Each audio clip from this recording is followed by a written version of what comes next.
Hi friends, welcome back to my channel Vasu Kannada vlogs. Friends, ನಾನು ಈ ವಿಡಿಯೋಲಿ ಬಂದು ಸಿಂಪಲ್ಲಾಗಿ ನಿಪ್ಪಟ್ಟು ರೆಸಿಪಿ ಮನೆಯಲ್ಲಿ ಹೇಗೆ ಮಾಡೋದು ಅಂತ ತೋರಿಸ್ತಾ ಇದ್ದೀನಿ. ಇನ್ನೂ ನಮ್ಮ ಚಾನಲ್ಗೆ ಸಬ್ಸ್ಕ್ರೈಬ್ ಆಗಿಲ್ಲ ಅಂದರೆ ಸಬ್ಸ್ಕ್ರೈಬ್ ಮಾಡ್ಕೊಳ್ಳಿ, ಹಾಗೆ ಬೆಲ್ ಐಕನನ್ನು ಕ್ಲಿಕ್ ಮಾಡಿ. ಬನ್ನಿ, ಇದಕ್ಕೆ ಏನೇನು ಇಂಗ್ರೀಡಿಯೆಂಟ್ಸ್ ಬೇಕು, ಯಾವ ಥರ ಮಾಡೋದು ಅಂತ ನಾನು ತೋರಿಸ್ಕೊಡ್ತೀನಿ. ಇಲ್ಲಿ ನಾನು ಮೆಜರ್ಮೆಂಟ್ಸಲ್ಲಿ ತಗೊಂಡಿದ್ದೀನಿ. 1 kgಯಷ್ಟು ಅಕ್ಕಿ ಹಿಟ್ಟನ್ನು ತಗೊಂಡಿದ್ದೀನಿ ನಾನು. ಅದರಲ್ಲೇ ನಾವು 1/4 ಕಪ್ಪಷ್ಟು ನಾವು ಕಡಲೆ ಹಿಟ್ಟನ್ನು ತಗೋಬೇಕು. ಇನ್ನು ಕಡಲೆಪಪ್ಪು ಮತ್ತು ಕಡಲೆ ಬೀಜ ಬಂದು ನಾನು 100 ಗ್ರಾಮ್ ತಗೊಂಡಿದ್ದೀನಿ 1 kg ಅಕ್ಕಿ ಹಿಟ್ಟಿಗೆ. ಆ್ಯಂಡ್ ಕರಿಬೇವು ಸೊಪ್ಪು ಕೂಡ ಒಂದು 100 ಗ್ರಾಮ್ ಆಗೋಷ್ಟು ಕರಿಬೇವು ಸೊಪ್ಪು. ಒಣಮೆಣ್ಸಿನ್ಕಾಯಿ ಇದು ಆಪ್ಷನಲ್ಲು, ನೀವು ಬೇಕಿದ್ದರೆ ಹಾಕ್ಕೋಬೋದು, ಇಲ್ಲ ಚಿಲ್ಲಿ ಪೌಡರೇ ನೀವು ಆ್ಯಡ್ ಮಾಡ್ಕೋಬೋದು. ಇಲ್ಲಿ 2 ಟೇಬಲ್ ಸ್ಪೂನಷ್ಟು ಜೀರಿಗೆ, ಸ್ವಲ್ಪ ಅರಿಶಿಣ ಮತ್ತು ಸೋಡಾ, ಅಡುಗೆ ಸೋಡಾನ ಬಳಸಿದ್ದೀನಿ ನಾನಿಲ್ಲಿ. ರುಚಿಗೆ ತಕ್ಕಷ್ಟು ಉಪ್ಪು ತಗೊಂಡಿದ್ದೀನಿ. ಈಗ ಒಂದು ಮಿಕ್ಸಿ ಜಾರ್ ತಗೊಂಡು ಅದಕ್ಕೆ ನಾವು ಕರಿಬೇವು ಸೊಪ್ಪು, ಒಣಮೆಣ್ಸಿನ್ಕಾಯಿ, ಕಡಲೆಪಪ್ಪು, ಕಡಲೆ ಬೀಜ ಎಲ್ಲ ಸ್ಮೂತಾಗಿ ಏನು ಗ್ರೈಂಡ್ ಮಾಡಿಸ್ತಿಲ್ಲ, ತರಿಯಾಗಿ ನಾವು ಗ್ರೈಂಡ್ ಮಾಡ್ಕೋಬೇಕಾಗುತ್ತೆ. ಇದನ್ನು ಮೇನ್ ಇಲ್ಲಿ ನೀವು ಕರಿಬೇವು ಸೊಪ್ಪು ಜಾಸ್ತಿ ಹಾಕೋದ್ರಿಂದ ನಿಪ್ಪಟ್ಟು ಅನ್ನೋದು ಟೇಸ್ಟ್ ಕೂಡ ಚೆನ್ನಾಗಿರುತ್ತೆ. ಆ್ಯಂಡ್ ಕಡಲೆ ಬೀಜ, ಕಡಲೆಪಪ್ಪು ಸಹ ಅಷ್ಟೇ, ಟೇಸ್ಟ್ ಅನ್ನೋದು ತುಂಬಾ ಚೆನ್ನಾಗಿರುತ್ತೆ. ನಾವು ತರಿಯಾಗಿ ಹಾಕೋದ್ರಿಂದ ಬಾಯಿಗೆ ಅಲ್ಲಲ್ಲಿ ಕಡಲೆ ಬೀಜ ಎಲ್ಲ ಸಿಗ್ತಾಯಿದ್ರೆ ತುಂಬಾ ಚೆನ್ನಾಗಿರುತ್ತೆ. ನೀವು ಬೇಕು ಅಂದರೆ ಇದಕ್ಕೆ ಎಳ್ಳು ಸಹ ಆ್ಯಡ್ ಮಾಡ್ಕೋಬೋದು. ನಾನು ಇಲ್ಲಿ ಆಪ್ಷನಲ್ಲು ಎಳ್ಳನ್ನು ಆ್ಯಡ್ ಮಾಡಿಲ್ಲ, ನೀವು ಬೇಕು ಅಂದರೆ ಆ್ಯಡ್ ಮಾಡ್ಕೋಬೋದು. ಅದೇ ಬೇರೆ ಥರ ಟೇಸ್ಟೇ ಕೊಡುತ್ತೆ. ನಿಪ್ಪಟ್ಟು ಅನ್ನೋದು ತುಂಬ ಚೆನ್ನಾಗಿರುತ್ತೆ. ನೋಡಿ, ಜಾಸ್ತಿ ನಾವು ನುಣ್ಣಗೆ ಸಹ ಹಾಕ್ಕೋಬಾರ್ದು, ಫೈನ್ ಪೌಡರ್ ಥರ ಮಾಡ್ಕೋಬಾರ್ದು. ಸ್ವಲ್ಪ ಈ ಥರ ತರಿಯಾಗಿದ್ರೇ ನಿಪ್ಪಟ್ಟು ಅನ್ನೋದು ಚೆನ್ನಾಗಿರುತ್ತೆ ತಿನ್ನೋದಕ್ಕೆ. ಈಗ ನಾನು ಎಲ್ಲನೂ ಮಿಕ್ಸ್ ಮಾಡ್ಕೊತಾ ಇದ್ದೀನಿ. ಒಂದು ಬೌಲ್ ತಗೊಂಡಿದ್ದೀನಿ. ಆ ಬೌಲ್ಗೆ ಅಕ್ಕಿ ಹಿಟ್ಟು ಆ್ಯಡ್ ಮಾಡ್ಕೊತಾ ಇದ್ದೀನಿ. ಅಕ್ಕಿ ಹಿಟ್ಟು ಸುಮಾರು 1 kgಯಷ್ಟು ಇದೆ ಅಕ್ಕಿ ಹಿಟ್ಟು ಇದು. ನೀವು ಬೇಕು ಅಂದರೆ ನೀವು ಡಬಲ್ ಮಾಡ್ಕೊಳೋದಿದ್ರೆ ನೀವು 2 kgಯಷ್ಟು ಸಹ ತಗೋಬೋದು. ನಾನು ಏನು ಹೇಳಿದ್ದೀನಿ ಇಂಗ್ರೀಡಿಯೆಂಟ್ಸು ಅವು ಡಬಲ್ ಮಾಡಿಕೊಂಡ್ರೆ ಸರಿ ಹೋಗುತ್ತೆ. ಈಗ ನಮಗೆ ರುಚಿಗೆ ಎಷ್ಟು ಬೇಕು ಅಷ್ಟು ಖಾರದ ಪುಡಿಯನ್ನು ಆ್ಯಡ್ ಮಾಡ್ಕೊಳ್ಳಿ. ಖಾರ ಜಾಸ್ತಿ ಬೇಕು ಅಂದರೆ ಇನ್ನೂ ಸ್ವಲ್ಪ ಆ್ಯಡ್ ಮಾಡ್ಕೊಳ್ಳಿ. ನಾನು ಒಣಮೆಣ್ಸಿನ್ಕಾಯಿ ಆ್ಯಡ್ ಮಾಡಿರೋದ್ರಿಂದ ನಾನಿಲ್ಲಿ ಸ್ವಲ್ಪ ಹಾಕ್ತಾಯಿದ್ದೀನಿ. ಒಂದು ಚಿಟಿಕೆಯಷ್ಟು ಅರಿಶಿನ ಸಹ ಹಾಕ್ತಾಯಿದ್ದೀನಿ. ಒಂದು 2 ಟೇಬಲ್ ಸ್ಪೂನಷ್ಟು ಜೀರಿಗೆ,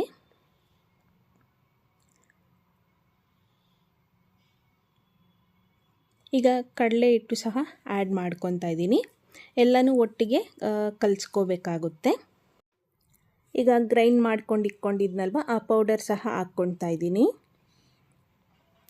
ನೀವು ಇದಕ್ಕೆ ಬೇಕು ಅಂದರೆ ಲಾಸ್ಟಲ್ಲಿ ಕಡಲೆ ಬೀಜ ಸಹ ನೀವು ಆ್ಯಡ್ ಮಾಡ್ಕೋಬೋದು, ಅಲ್ಲಲ್ಲಿ ಚೆನ್ನಾಗಿರುತ್ತೆ. ಆ್ಯಂಡ್ ರುಚಿಗೆ ತಕ್ಕಷ್ಟು ಉಪ್ಪನ್ನು ಸಹ ಆ್ಯಡ್ ಮಾಡ್ಕೊತಾ ಇದ್ದೀನಿ. ಆ್ಯಂಡ್ ಸ್ವಲ್ಪ ಒಂದು ಚಿಟಿಕೆಯಷ್ಟು ಸೋಡಾ ಸಹ ಆ್ಯಡ್ ಮಾಡ್ಕೊಳ್ಳಿ. ಇಲ್ಲಿ ಸೋಡಾ ಆಗದೇ ಇದ್ದರೂ ಆಪ್ಷನಲ್, ಯಾಕೆ ಅಂದರೆ ನಾವು ಕಾಯಿಸಿರೋ ಎಣ್ಣೆ ಹಾಕೋದ್ರಿಂದ ನಿಪ್ಪಟ್ಟು ಅನ್ನೋದು ಕ್ರಿಸ್ಪಿಯಾಗಿ ಬರುತ್ತೆ. ನಾವು ಸೋಡಾ ಆಗದೇ ಇದ್ದರೂ ನಡೆಯುತ್ತೆ. ಒಂದು ಚಿಟಿಕೆಯಷ್ಟು ಹಾಕಿದ್ರೆ ಕ್ರಿಸ್ಪಿಯಾಗಿ ಚೆನ್ನಾಗಿ ಬರುತ್ತೆ. ಈಗ ಫಸ್ಟ್ ಎಲ್ಲ ನೀರು ಹಾಕ್ದೇ ಎಲ್ಲ ಮಿಕ್ಸ್ ಮಾಡಿಕೊಂಡು ಆ ಪೌಡರ್ನ ಸ್ವಲ್ಪ ಟೇಸ್ಟ್ ಮಾಡ್ಕೊಳ್ಳಿ. ನಿಮಗೆ ಉಪ್ಪು ಖಾರ ಎಲ್ಲ ಅದರಲ್ಲೇ ಗೊತ್ತಾಗುತ್ತೆ. ಈಗ ಆಯಿಲನ್ನು ನಾನು ಹೀಟ್ ಮಾಡ್ಕೊತಾ ಇದ್ದೀನಿ. ಒಂದು 4 ಟೇಬಲ್ ಸ್ಪೂನಷ್ಟು ಆಯಿಲನ್ನು ಆ್ಯಡ್ ಮಾಡ್ಕೊಳ್ಳಿ. ನಿಮಗಿನ್ನ ಕ್ರಿಸ್ಪಿ ಬೇಕು, ನಿಪ್ಪಟ್ಟಿನ ಚೆನ್ನಾಗಿ ಬರಬೇಕು ಅಂದರೆ ನೀವು ಆಯಿಲು ಜಾಸ್ತಿನೇ ಆ್ಯಡ್ ಮಾಡ್ಕೋಬೋದು. ಇಲ್ಲಿ ನಾನು ಚಿಕ್ಕ ಕಾಫಿ ಗ್ಲಾಸಷ್ಟು ಆಯಿಲನ್ನು ತಗೊಂಡು ನಾನು ಆ್ಯಡ್ ಮಾಡ್ತಾಯಿದ್ದೀನಿ. ನೀವು ಇನ್ನೂ ಬೇಕು ಅಂದರೆ ಸ್ವಲ್ಪ ಜಾಸ್ತಿನೂ ಆ್ಯಡ್ ಮಾಡ್ಕೋಬೋದು. ಈಗ ಬಿಸಿ ಇರುತ್ತೆ, ಅದಕ್ಕೆ ಒಂದು ಸ್ಪೂನಲ್ಲಿ ಕಲಿಸ್ಕೊತಾ ಇದ್ದೀನಿ ನಾನು.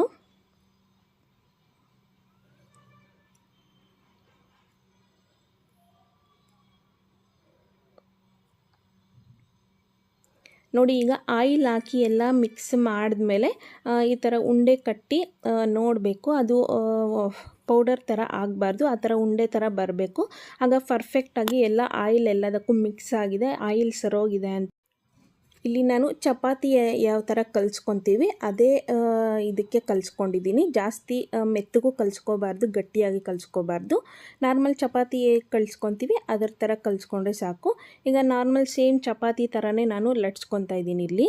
ಸ್ವಲ್ಪ ಕೆಳಗಡೆ ಆಯಿಲ್ ಹಾಕ್ಕೊಂಡು ನಾರ್ಮಲ್ ಚಪಾತಿ ಹೆಂಗೆ ಲಟ್ಸ್ತೀವೋ ಸೇಮ್ ಅದೇ ಥರ ಲಟ್ಸ್ಕೊಳ್ಳಿ.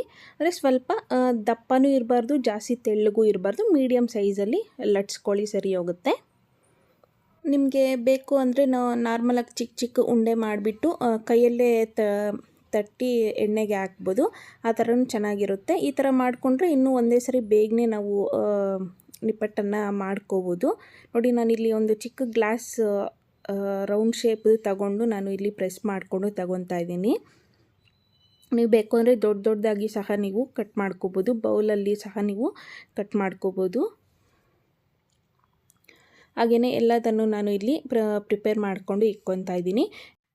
ನೋಡಿ, ಇಲ್ಲಿ ನಾನು ಬೌಲ್ ಸಹಾಯದಿಂದ ಸಹ ಇವಾಗ ಸ್ವಲ್ಪ ದೊಡ್ಡ ಸೈಜಲ್ಲಿ ಇರಬೇಕು ಅಂತ ಬೌಲಲ್ಲಿ ನಾನು ತಗೊತಾ ಇದ್ದೀನಿ. ಕೈಯಲ್ಲಿ ಒತ್ತೋದ್ರಿಂದ ಈ ಥರ ಲಟ್ಸ್ಬಿಟ್ಟು ಬೌಲ್ ರೌಂಡ್ ಶೇಪಾಗೂ ಬರುತ್ತೆ. ನಿಪ್ಪಟ್ಟು ನೋಡೋಕ್ಕೂ ಚೆನ್ನಾಗಿರುತ್ತೆ ರೌಂಡ್ ಶೇಪಲ್ಲಿ ನಿಪ್ಪಟ್ಟು ಅನ್ನೋದು. ಈ ಥರ ಮಾಡಿಕೊಂಡ್ರೆ ಬೇಗನೂ ಟೈಮ್ ಅನ್ನೋದು ಸೇವ್ ಆಗುತ್ತೆ ಅಂತಲೇ ಹೇಳ್ಬೋದು. ನೋಡಿ, ಇಲ್ಲಿ ಬೌಲಲ್ಲಿ ಮಾಡಿರೋದು ರೌಂಡ್ ಶೇಪ್ ಇದೆ, ಇದು ಗ್ಲಾಸಲ್ಲಿ ಇದು ಮಾಡಿರೋದು ಸ್ವಲ್ಪ ಚಿಕ್ಕ ಚಿಕ್ಕ ಮಿನಿ ನಿಪ್ಪಟ್ಟು ಅಂತೀವಲ್ಲ ಆ ಥರ ಇದೆ ಇದು. ಈಗ ಆಯಿಲ್ ಹೀಟ್ ಆಗೋಕ್ಕೆ ಪ್ಯಾನನ್ನು ಇಟ್ಕೊಂಡು ಆಯಿಲ್ ಹಾಕ್ಕೊಂಡಿದ್ದೀನಿ. ಆಯಿಲ್ ಅನ್ನೋದು ತುಂಬ ಜಾಸ್ತಿನೂ ಹೀಟ್ ಆಗಿರಬಾರ್ದು. ನೋಡಿ, ನಿಪ್ಪಟ್ಟು ಹಾಕಿದಾಗ ಅದು ಕೆಳಗಡೆ ಹೋಗಿ ಕೂತ್ಕೋಬಾರ್ದು. ಈ ಥರ ಹಾಕಿದ ತಕ್ಷಣ ಅದು ಮೇಲೆ ಬರಬೇಕು, ಆಗ ಆಯಿಲ್ ಪರ್ಫೆಕ್ಟಾಗಿ ಹೀಟ್ ಆಗಿದೆ ಅಂತ. ಈಗ ಆಯಿಲ್ ಅನ್ನೋದು ಪರ್ಫೆಕ್ಟಾಗಿ ಹೀಟ್ ಆಗಿದೆ. ಈಗ ಒಂದೊಂದನ್ನೇ ನಿಧಾನವಾಗಿ ಹಾಕ್ಕೊತಾ ಇದ್ದೀನಿ. ನೋಡಿ, ಒಂದೊಂದೇ ಮೇಲೆ ಬಂದಮೇಲೆ ಇನ್ನೊಂದು ನಿಪ್ಪಟ್ಟನ್ನು ನಾವು ಆ್ಯಡ್ ಮಾಡಬೇಕಾಗುತ್ತೆ. ಇಲ್ಲಿ ನಾನು ಫ್ಲೇಮನ್ನು ಲೋ ಫ್ಲೇಮಲ್ಲೇ ಇಟ್ಕೊಂಡು ಬೇಯಿಸ್ತಾ ಇದ್ದೀನಿ, ಫ್ರೈ ಮಾಡ್ಕೊತಾ ಇದ್ದೀನಿ ನಿಪ್ಪಟ್ಟನ್ನು. ಯಾವಾಗೂ ಅಷ್ಟೇ ನಾವು ನಿಪ್ಪಟ್ಟು ಅನ್ನೋದು ಹೈ ಫ್ಲೇಮಲ್ಲಿ ಇಟ್ಕೋಬಾರ್ದು, ಲೋ ಫ್ಲೇಮಲ್ಲೇ ನಿಧಾನವಾಗಿ ಅದನ್ನು ಫ್ರೈ ಮಾಡಿದ್ರೇ ನಮಗೆ ನಿಪ್ಪಟ್ಟು ಅನ್ನೋದು ಕ್ರಿಸ್ಪಿಯಾಗಿ ಬರುತ್ತೆ. ಇಲ್ಲಾಂದರೆ ಮೇಲ್ಮೇಲೆ ಕ್ರಿಸ್ಪಿ ಇರುತ್ತೆ, ಒಳಗಡೆ ಮೆತ್ತಗಿರುತ್ತೆ, ಚೆನ್ನಾಗಿರೋದಿಲ್ಲ ನಿಪ್ಪಟ್ಟು ತಿನ್ನೋದಕ್ಕೆ.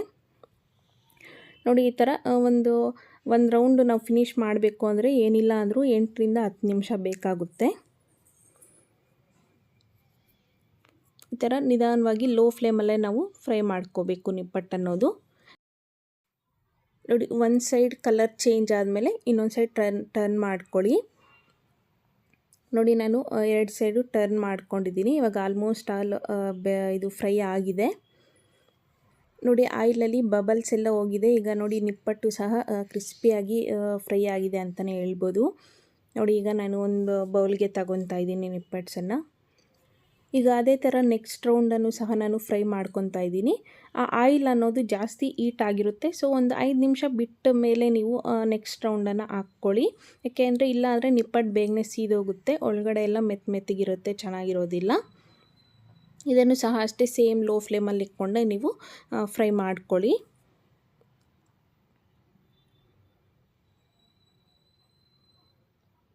ನೋಡಿದ್ರಲ್ಲ ಫ್ರೆಂಡ್ಸ್, ಸಿಂಪಲ್ಲಾಗಿ ಹೇಗೆ ನಿಪ್ಪಟ್ಟು ರೆಸಿಪಿ ಮಾಡೋದು ಅಂತ ತೋರಿಸಿದ್ದೀನಿ. ಈ ವಿಡಿಯೋ ನಿಮಗೂ ಇಷ್ಟ ಆಗಿದ್ದರೆ ನಿಮ್ಮ ಮನೇಲಿ ಖಂಡಿತ ಟ್ರೈ ಮಾಡಿ, ಹಾಗೆ ಹೇಗೆ ಬಂತು ಅಂತ ಕಮೆಂಟ್ ಮಾಡಿ, ಹಾಗೆ ನಿಮ್ಮ ಫ್ರೆಂಡ್ಸ್ಗೂ ಶೇರ್ ಮಾಡಿ. ಹಾಗೆ ನನ್ನ ಚಾನಲ್ಗೆ ಇನ್ನೂ ಸಬ್ಸ್ಕ್ರೈಬ್ ಆಗಿಲ್ಲ ಅಂದರೆ ಸಬ್ಸ್ಕ್ರೈಬ್ ಮಾಡ್ಕೊಳ್ಳಿ. Thanks for watching.